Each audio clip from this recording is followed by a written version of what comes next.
Is it important to prune a tree? Today I have Jennifer Ramos, our Florida Yards and Neighborhoods Coordinator, to answer my question and more. Welcome, Jennifer. Hi, Celeste. Jennifer, tell me, is it important to prune a tree?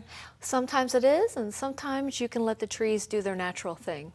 So some trees don't require pruning, but some trees do. Correct. Some trees have perfectly good shape, structure to them already, and they require no pruning or maybe just a little bit of pruning.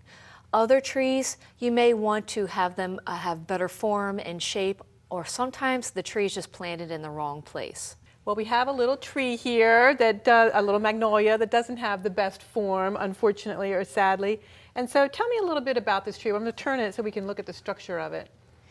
Well, as you can see, a lot of the branches fall mostly on one side. And so that's not very good for wind purposes, or you might lose a limb in a storm. So you're going to want to have to prune some of that off to give it a nice structure. And it doesn't appear very nice like that as well. So we're going to be trying to encourage some branching on this side. On this side, correct.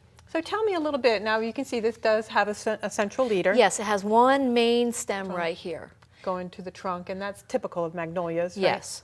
And typically a magnolia isn't a plant that needs pruning. No, usually you can let them grow and have their own form, and they grow into a perfect, almost pyramid shape. And sometimes, you know, in this case, maybe it was growing against the side of a house. It kind of developed shoots to one side. So tell me something about this branch union that we're looking for. What's the difference between a V-shaped and a U-shaped angle of the branch attachment? Well, the branch attachment is very important as for stability and strength purposes. When you have a big stem like this, you're going to want to, when it's younger, to try and get rid of anything that's competing with that main stem. So if, for instance, if this was becoming another very dominant branch on it, you might want to cut it so that it maintains a central stem.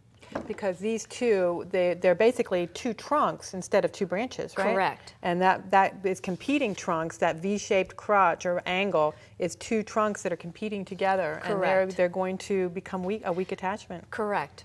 So if I did have this and I saw it's called codominant stems, how would I correct that? Do I have to take the whole branch off?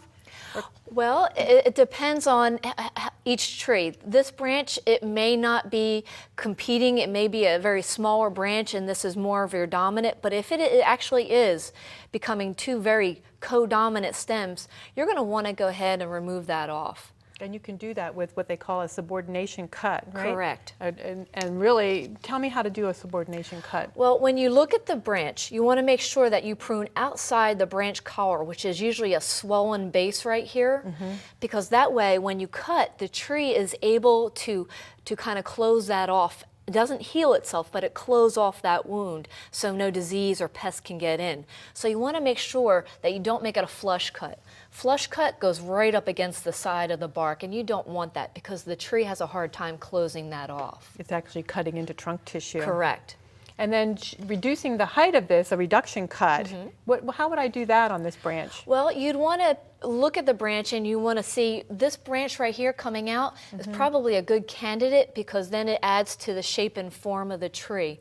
So you want to reduce it back to a central leader, and this is probably, if we keep this is a good candidate for getting rid of this branch right here. Oh, so I would literally find my branch collar and I would cut this branch right here. I'll try to see if I can do it here. There we go. And see, it doesn't really affect the quality of the tree. And if it did have codominant stems, it would slow the growth of this one so that they might not be codominant in the future. And the later the pruning, the less suckers you're going to develop along the tree. If you prune very lightly throughout the year, there's very little chance that you're going to affect the health of the tree, and you're going to have little suckers that develop at the end, the bottom of it. But if you do it all in one big pruning once a year, you might gain a little bit more suckering with more branches than you really wanted. Jennifer, you've given us some good information about pruning. You're also, I should mention, a certified arborist like I am, and we appreciate you being here very much. Thank you, Celeste. Young or old, research shows that well-maintained trees are sustainable and will live longer.